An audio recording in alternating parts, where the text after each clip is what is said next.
Welcome to DramaVerse. Before we begin today's story, we want to hear from you. Where are you watching from today? Are you watching from the United States, Canada, the United Kingdom, Australia, or somewhere else in the world? Leave a comment below and tell us your country. We love knowing where our stories are reaching. And if you enjoy emotional family stories filled with secrets, betrayal, and unexpected twists, don't forget to subscribe to DramaVerse. Turn on notifications so you never miss a new story. Now let's begin. My sister stole my inheritance. She didn't know the will had a second page. Part 1. The sister who always wanted my life. My name is Margaret Anderson. I am 68 years old, and for most of my life, I believed my sister and I would always be there for each other. After all, we grew up under the same roof. We shared the same childhood memories. We sat at the same kitchen table every morning. We celebrated the same holidays. And we lost our parents in the same way every family eventually does, one goodbye at a time. But what I never imagined was that the person who knew me the longest would become the person who hurt me the most. When people looked at my sister Charlotte and me, they always saw two very different women. Charlotte was the one who entered a room and immediately caught everyone's attention. She was confident, beautiful, ambitious. She knew exactly what she wanted, and she was never afraid to ask for it. I was different. I was quieter. I preferred listening over speaking. I believed that actions mattered more than words. Growing up, my parents often told me, "Margaret, you have a kind heart. Never lose that." And I tried to live by those words. But Charlotte saw kindness differently. To her, kindness was something people could take advantage of. She believed the person who spoke the loudest always won. And for many years, I ignored the small signs, the comments, the comparisons, the moments when she looked at my life like it was something she deserved. When we were young, Charlotte and I shared everything: our bedroom, our secrets, our dreams. But as we got older, our paths slowly separated. I married young and built a simple life. I spent years helping my family, taking care of my parents, and supporting my father's business whenever he needed me. Charlotte chose another path. She wanted success, recognition, a life that everyone admired.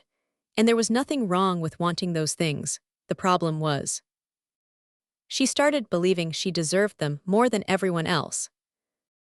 Our father, Richard Anderson, was a man who understood people. He built his business from nothing. He knew how to read contracts. He knew how to make difficult decisions, but most importantly, he knew his daughters. He loved Charlotte. He loved me. But he also understood that we were completely different. Many times, he told me, "Margaret, never mistake silence for weakness." At the time, I didn't fully understand what he meant. I thought he was simply giving me fatherly advice. Years later, I realized he was preparing me for something I never expected. The last year of my father's life was difficult. His health slowly declined. The strong man who once walked through his company with confidence now needed help with simple things. And during that time I was there. I drove him to appointments. I sat beside him during long nights.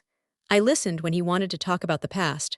Charlotte visited too, but she was always busy. There was always a meeting, always a reason she couldn't stay long. I never criticized her. She was my sister, and I wanted to believe she cared in her own way. Maybe I was wrong.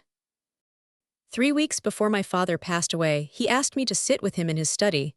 It was late evening. The room was quiet. The old wooden clock on the wall was the only sound. He looked at me for a long moment. Then he said something I will never forget. "Margaret, when I'm gone, people will show you who they really are." I smiled sadly and held his hand. "Dad, don't say that. Charlotte and I will take care of everything." He looked at me with a gentle expression. "I hope so." But there was something in his eyes, something I couldn't understand, almost like he already knew what was coming. 3 weeks later, my father was gone, and the family I thought I could trust forever was about to change, because after the funeral, my sister Charlotte made a decision that would destroy the relationship we had spent our entire lives building. and she believed there was nothing I could do about it. But Charlotte didn't know something important. My father had spent his entire life understanding people, including his own daughter. And before he left this world, he prepared for the day when the truth would finally come out. Part 2. The funeral and the first betrayal. The day my father was buried was the day I realized something had changed, not in the world, not in my family, but in my sister. Charlotte stood beside me during the funeral. She wore a black dress. She held flowers in her hands. She hugged relatives and accepted their condolences. To everyone watching, she looked like a grieving daughter, a daughter who had just lost her father. But I noticed something that others didn't. Charlotte wasn't looking at the pictures of our father. She wasn't talking about his memories. She wasn't asking how I was holding up. She was looking at the people around her. She was watching, calculating, as if she was already thinking about what came next. After the funeral, our family gathered at my father's house. The same house where Charlotte and I grew up. The same house where we celebrated birthdays, holidays, and countless ordinary moments. I remember standing in the kitchen that evening. The kitchen where our mother used to prepare dinner. The kitchen where my father would sit every Sunday morning reading the newspaper. For a moment, I felt like I was back in the past. I thought maybe, despite everything that had happened, my sister and I would find our way back to each other. I was wrong. The next morning, Charlotte asked me to meet her in my father's study. I walked into the room expecting a difficult conversation about memories, responsibilities, and how we would handle our father's affairs. Instead, Charlotte was sitting behind his desk. His desk, the place where our father had spent decades making decisions. She looked comfortable, almost too comfortable. "Margaret," she said calmly, "we need to talk about the future." I sat across from her. "What future?" She opened a folder in front of her. "I think it's time we accept that Dad made his decision." I looked at the folder. "What are you talking about?" Charlotte gave me a small smile. "The inheritance." For a moment, I didn't understand. Not because I didn't know what she meant, but because I couldn't believe how quickly she was talking about money after our father's death. "Our father just passed away," I said. "We haven't even finished grieving." Charlotte sighed. "Margaret, emotions won't change reality." Those words stayed with me, because they didn't sound like my sister. They sounded like someone negotiating a business deal. She explained that she had already spoken with people involved in my father's estate. She said she believed she was the person best prepared to handle everything: the house, the business, the financial responsibilities. I listened quietly, and maybe that was my mistake, because Charlotte saw my silence as agreement. She always had. "Don't worry," she said. "I'll make sure everything is handled properly." Handled properly. Those words sounded harmless, but I knew my sister, and I knew when Charlotte wanted something, she rarely accepted no as an answer. That evening, I went back to my father's old office alone. I sat in his chair. The room still smelled like the old leather books he loved. I looked around and remembered something he told me months earlier. People reveal themselves when they think they have already won. At the time, I didn't understand. But now, I started to wonder if my father had seen something coming, something I had refused to see. 3 days later, Charlotte called me. Her voice sounded different, more confident, more distant. "Margaret, I think you should prepare yourself." "Prepare myself for what?" There was a pause, then she said, "The lawyer is meeting with us tomorrow to discuss Father's will." I held the phone quietly. "Why do I feel like you already know what it says?" Another pause, and for the first time, Charlotte didn't answer immediately. That silence told me more than her words ever could. The next morning, I walked into my father's study, the place where his final wishes would be revealed. Charlotte arrived early. She looked calm. She looked certain. She looked like someone who already knew the ending of the story, but she didn't know what I knew. My father had spent his entire life understanding people, and before he died, he left behind something neither of us expected, something that would change the way we saw everything. Especially Charlotte. Part 3. Hash the will everyone believed. The morning we opened my father's will, I arrived at his house earlier than everyone else. I don't know why. Maybe part of me hoped that everything would make sense. Maybe I wanted to believe that my sister's behavior was just grief. That losing our father had changed her. That somewhere beneath her confidence and ambition, the Charlotte I grew up with was still there. But deep inside, I already knew something was different. The lawyer arrived at exactly 10 o'clock. His name was David Miller. He had worked with my father for more than 30 years. He wasn't just a lawyer. He was someone my father trusted. Someone who had been there through every major decision my father made. David carried a small leather briefcase.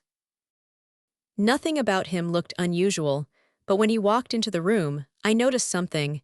He looked at Charlotte differently, not with anger, not with disappointment, almost with sadness, as if he already knew something she didn't.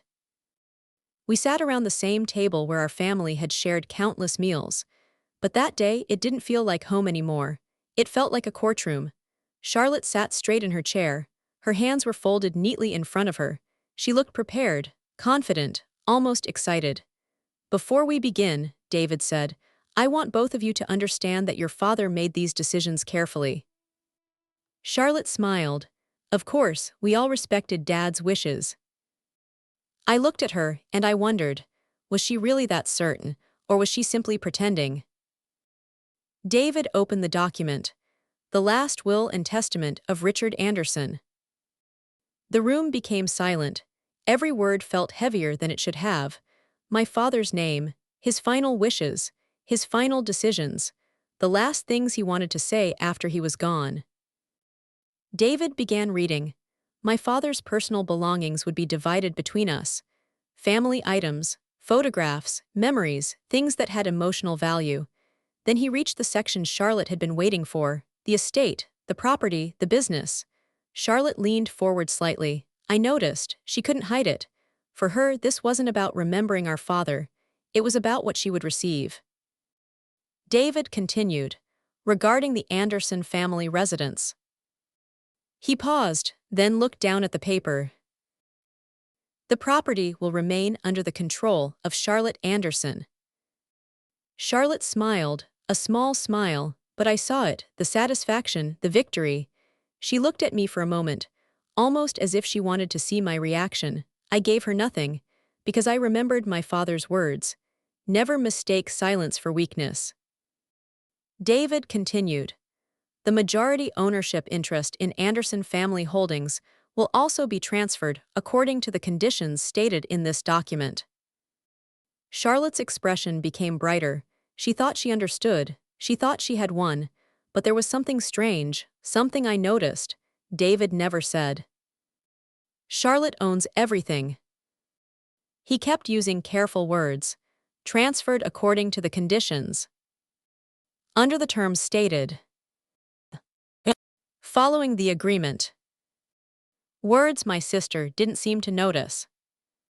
When the reading ended, Charlotte immediately stood up. She looked relieved, almost proud. I think Dad made the right decision, she said. I looked at her. Do you? She smiled. Margaret, don't make this harder than it needs to be. There it was, the same tone, the same confidence, the same belief that I would simply accept whatever happened. After David left, Charlotte stayed behind. She walked around the house like she already owned it. She touched the furniture, looked at the paintings, opened drawers, made plans.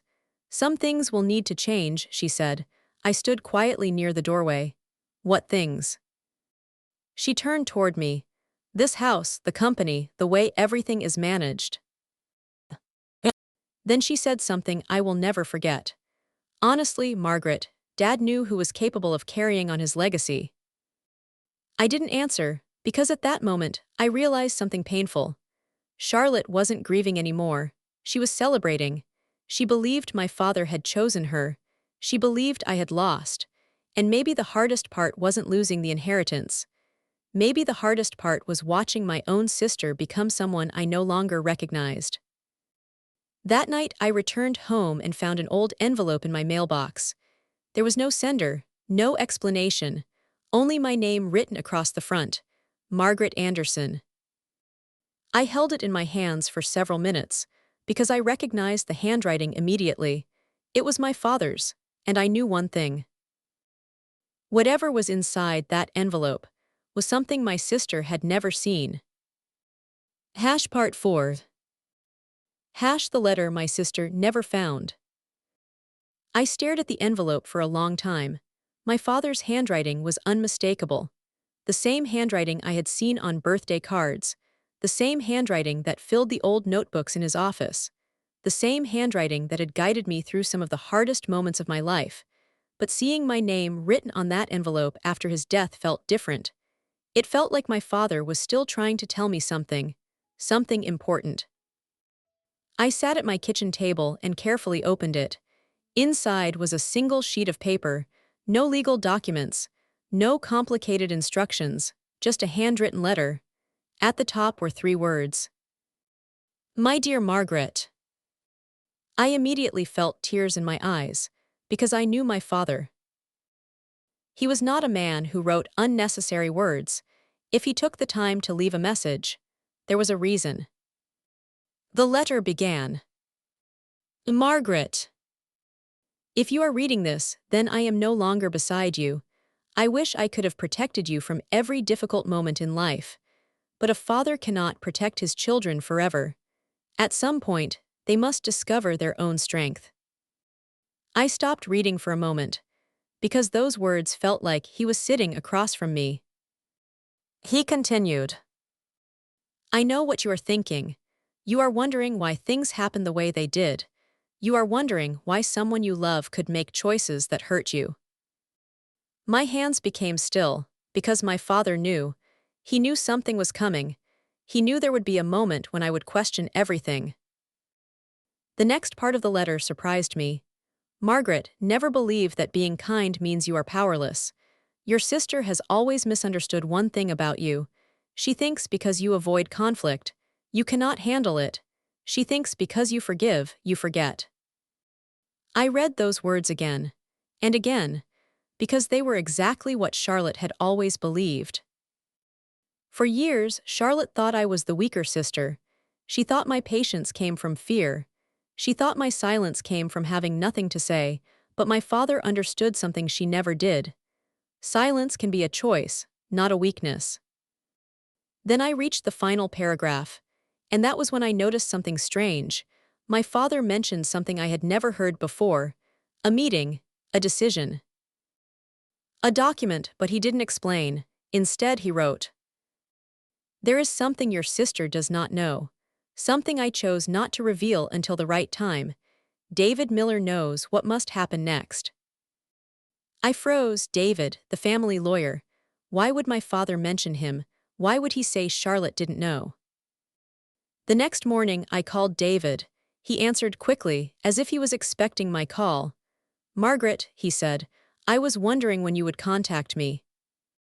That sentence immediately caught my attention. You were expecting me. There was a long pause. Then David said, your father asked me to wait until you were ready. Ready for what? Another pause, then his voice became quieter. To learn the truth. I met David that afternoon in his office. He placed a folder on the desk. It was old, the edges were worn, like it had been handled many times.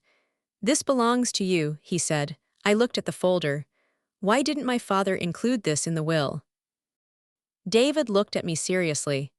Because your father knew exactly what would happen if certain people discovered it too soon. Certain people, he didn't say Charlotte's name, but we both knew who he meant. I opened the folder. Inside was not money, not property papers, not a business contract. It was something much more personal. A document signed by my father many years ago, and at the bottom of the page was a sentence that changed everything I thought I knew. The person who protects this legacy should not be the person who seeks to control it. I read that sentence again, slowly, because suddenly I understood. My father was never testing who wanted his inheritance. He was testing who truly deserved it. Meanwhile, Charlotte was already making plans. She had announced changes at the company. She was telling people she was finally taking her rightful place. She believed the future belonged to her. She believed I was powerless. But she didn't know what David and I had just discovered. And she had no idea. The biggest mistake of her life had already begun. Part 5. The secret behind my father's decision. For the first time since my father's funeral, I felt something I hadn't felt in days. Not anger, not sadness, clarity. I finally understood why my father had looked at me during his final weeks with that expression in his eyes. He wasn't saying goodbye. He was preparing me for the moment when people would reveal who they truly were. And unfortunately, Charlotte had shown me exactly who she was. I looked at the document David had placed in front of me. It wasn't a simple inheritance paper. It wasn't a transfer of money or property. It was something my father had created years earlier. A legacy agreement. A plan designed to protect everything he had spent his life building. Your father created this after a difficult period in the company, David explained. I looked up. What difficult period? David folded his hands. Your father noticed something about people who surrounded success.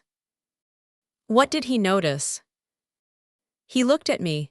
Some people love the person who builds something, others only love what they can take from it. I stayed silent because I knew exactly who he was talking about. Charlotte had always admired my father's success. The beautiful office, the respected name, the lifestyle, but I wasn't sure she ever understood the sacrifice behind it. The years of hard work, the sleepless nights, the difficult choices, the people who depended on him. To Charlotte, success was something to own. To my father, success was something to protect. David continued. Your father never wanted his legacy to belong to the person who wanted power the most. Then who did he choose? David looked at me. He chose the person who understood responsibility. I felt my heart stop for a moment. David. He didn't answer immediately. Instead, he pushed another document across the desk. This is not something you need to read quickly. I looked down. At the top of the page was a title. Legacy Protection Agreement. I read through the first few pages. The words were complicated, but the meaning was clear. My father had created conditions that would determine who could truly control his legacy. It wasn't based on who demanded it. It wasn't based on who appeared stronger. It was based on choices, actions, and characters. I looked at David. Why didn't Charlotte know about this? He gave a sad smile. Because your father believed information reveals people's intentions. What does that mean? It means your father wanted to see what Charlotte would do when she thought nobody was watching. Suddenly, memories started coming back. The way Charlotte rushed to discuss the inheritance. The way she walked through my father's house as if it already belonged to her. The way she talked about the company before anything was official. She wasn't waiting for my father's wishes. She was waiting for her opportunity. Meanwhile, Charlotte was moving quickly, too quickly. Within days, she began changing things at Anderson Family Holdings. She replaced longtime employees. She questioned decisions my father had made. She told people that the company needed new leadership. And perhaps the most painful part was that she started removing the people who had stood beside my father for decades. People who helped him build everything. One evening, Linda Parker came to visit me. She had been my closest friend since childhood. She sat across from me and looked worried. Margaret, I need to tell you something. I looked at her. What happened? She lowered her voice. Charlotte came to the company yesterday. I know. No, Margaret, you don't understand. Linda took a deep breath. She wasn't asking questions. She was looking for something. I felt a strange feeling in my chest. What was she looking for? Linda hesitated. Then she said, she asked about your father's private files. My expression changed. Private files. Linda nodded. She wanted to know if your father left anything behind that could affect her control. For the first time, I realized something important. Charlotte wasn't just taking what she believed she inherited, she was afraid. Afraid that there was something she didn't know, something my father had hidden. That night, I returned to my father's house. I walked into his office, the same room where he had spent countless hours working. I looked at the shelves, the desk, the old photographs. Then I noticed something I had never paid attention to before, a small mark on the bottom drawer of his desk, a drawer I had never seen opened. I reached for the handle. But before I could pull it open, my phone rang. It was David. His voice sounded serious. "Margaret, don't open anything until I get there." I froze. Why?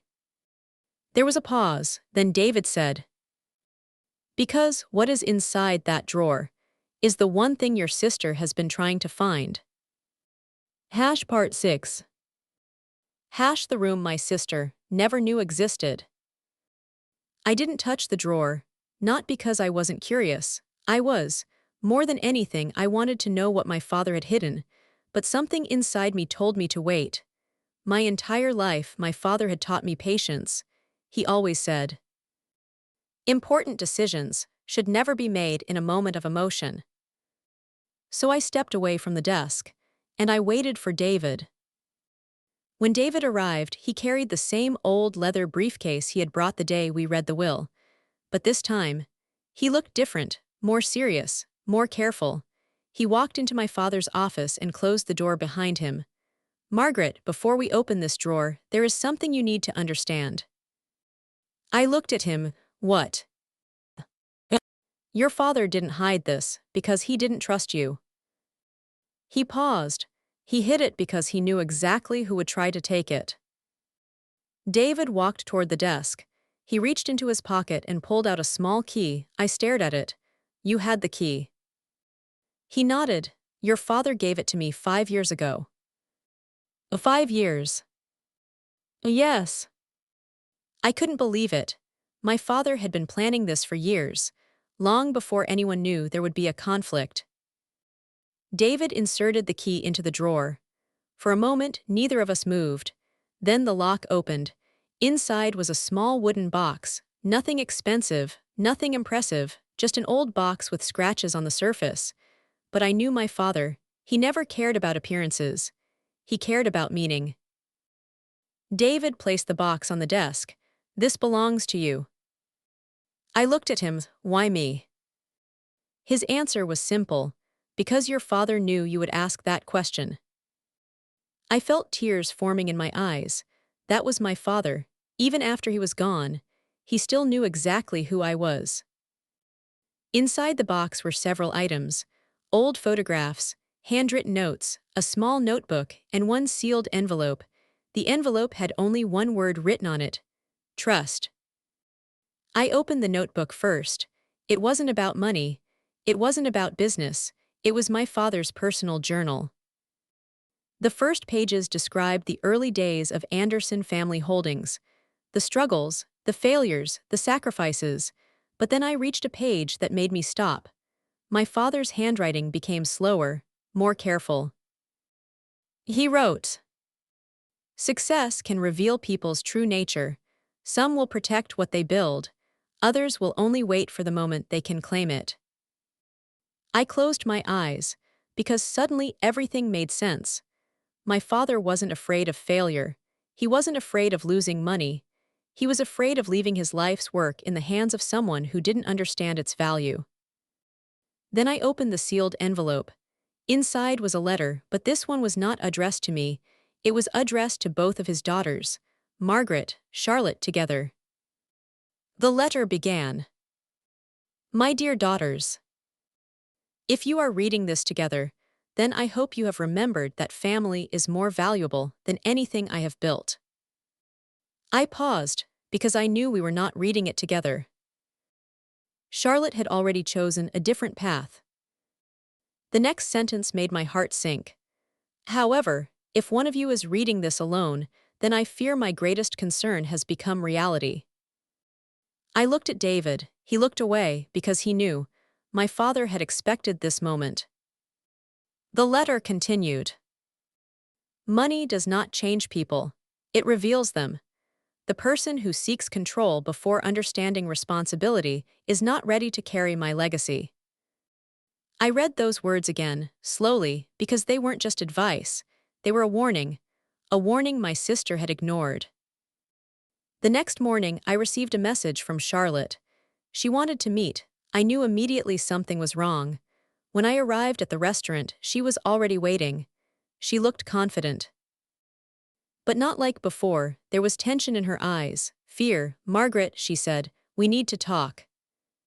I sat down. About what? She looked around before lowering her voice. About father's documents. I stayed silent because I wanted to hear what she would say. Charlotte leaned forward. "I know there is something else."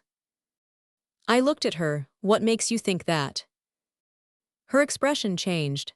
"Because Dad always had secrets."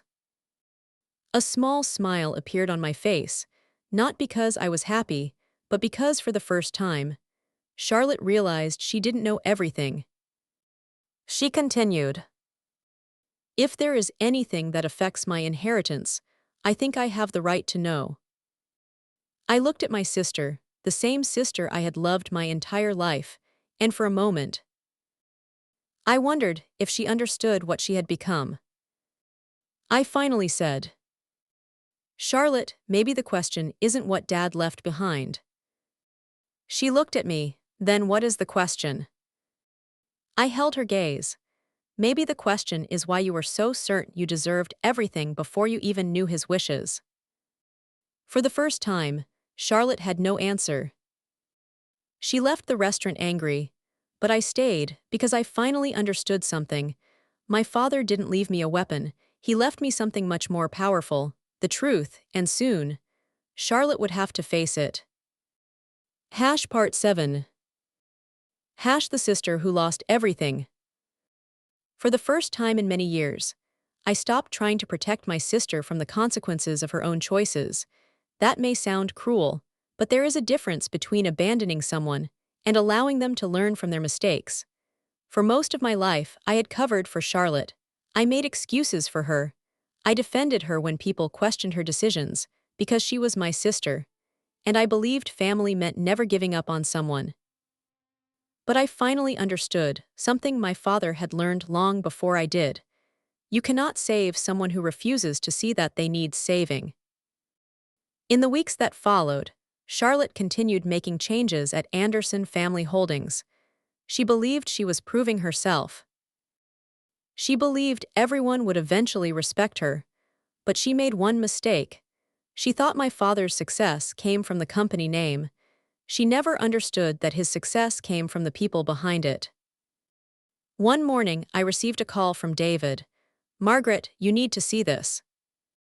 His voice sounded concerned. "What happened?" "The board has requested a meeting." I was quiet for a moment. "About Charlotte?"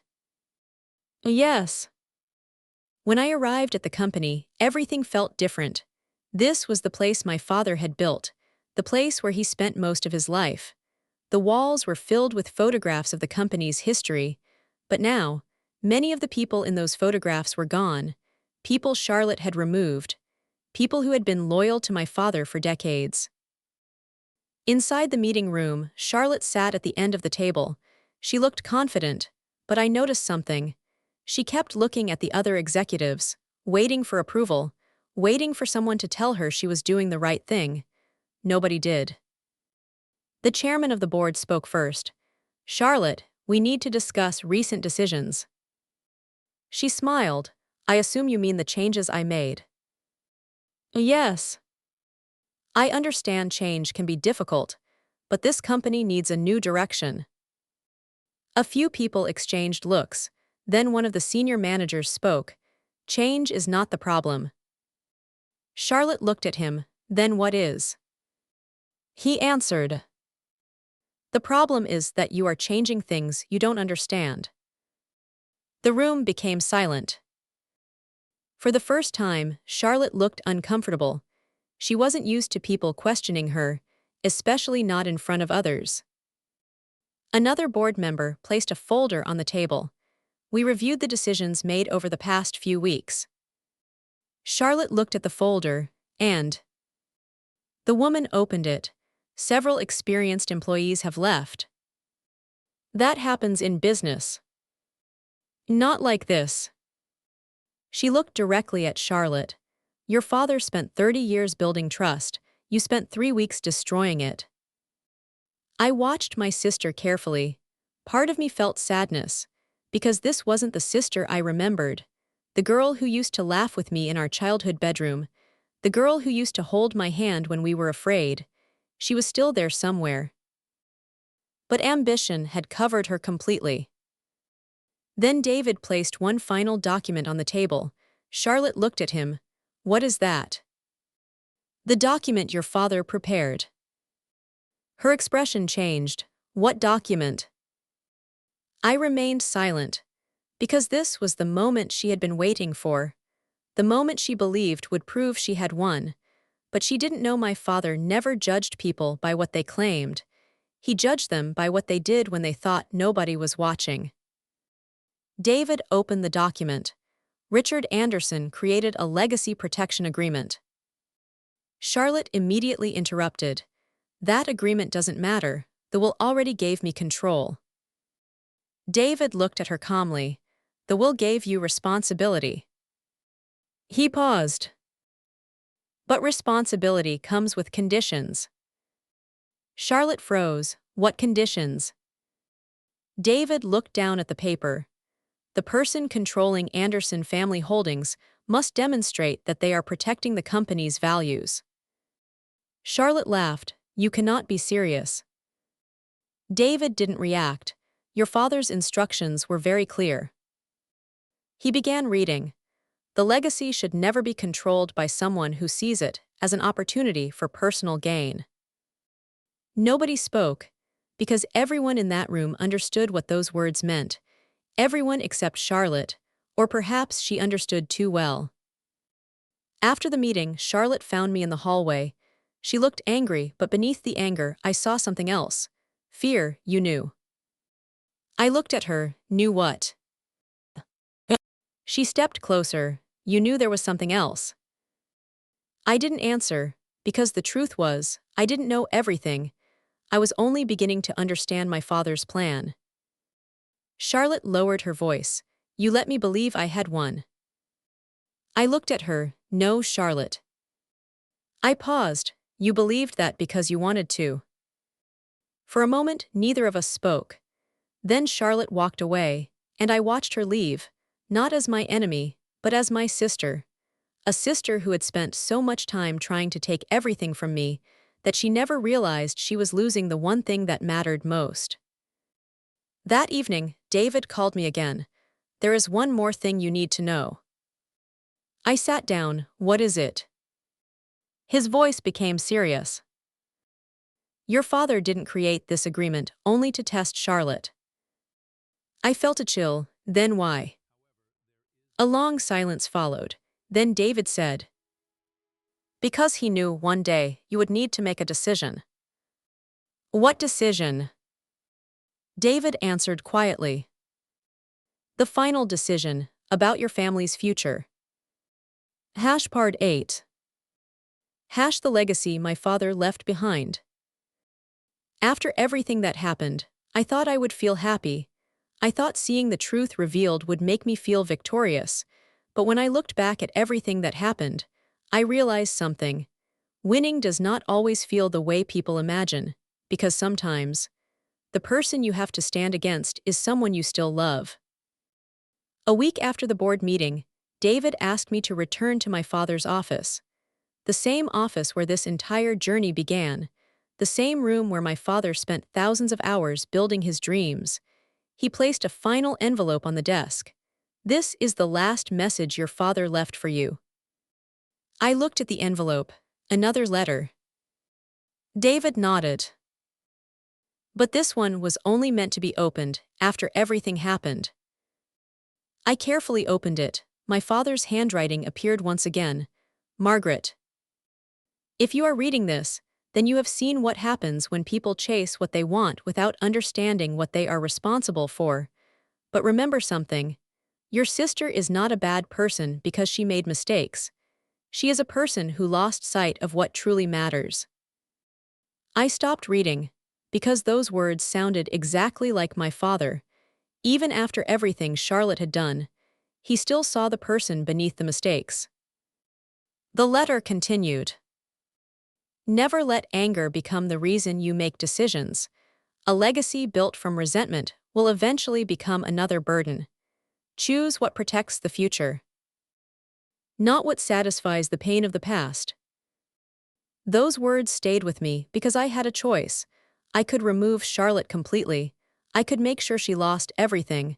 And maybe part of me wanted to, after all. She had hurt me. She had taken advantage of my trust. She had treated my kindness like weakness. But then I remembered something. I remembered the little girl who used to sit beside me at our kitchen table. The little girl who was afraid of thunderstorms. The little girl who once told me, "One day, we will always take care of each other." Somewhere along the way, she had forgotten those words, but I had not. I met Charlotte for the last time in our father's house. She was sitting alone in the living room.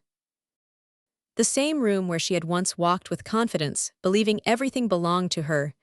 Now she looked different, older, tired, human. She looked at me. "Are you here to tell me what happens next?" I sat across from her. "I want to talk."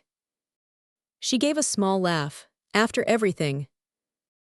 I nodded, "Yes, after everything." For a long moment, neither of us spoke. Then Charlotte finally said, "I thought Dad chose you, because he always believed you were better than me." I shook my head. "No, Charlotte." She looked surprised. "He didn't choose me because I was better." I paused. "He trusted me because I understood something you forgot." "What?" I looked around the room. "That what we build is not ours forever. We are only responsible for protecting it while we are here." Charlotte looked away, and for the first time, I saw regret. Not anger, not jealousy, regret. "I was so afraid of being forgotten," she whispered. I didn't answer immediately, because maybe that was the truth. Maybe my sister spent her entire life trying to prove she mattered, and somewhere along the way, she hurt the people who already loved her. In the end, I made my decision. I did not destroy Charlotte, but I also did not give her unlimited control. The company would continue under new leadership. The employees who helped my father build his dream would be protected, and Charlotte would have a chance to rebuild what she damaged, not because she deserved forgiveness, but because everyone deserves the chance to become better. 6 months later, I stood inside the headquarters of Anderson Family Holdings, the same building where my father once walked every morning, but now it felt different, not because of the name on the door, not because of the money, because of the people inside, the employees who stayed, the families who depended on the company, the values my father spent his life protecting. I finally understood what my father was trying to teach me. A legacy is not measured by how much someone leaves behind. It is measured by what continues after they are gone. And the greatest strength a person can have is not the power to take everything back.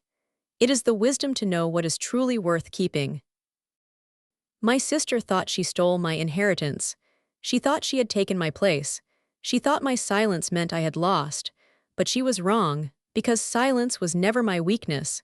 It was my strength. And the truth was the one thing no one could ever take from me. Thank you for listening to my story. Remember, the people who underestimate you may not see your strength today, but one day they may discover they never truly knew who you were. This is Dramaverse, where every story has a twist.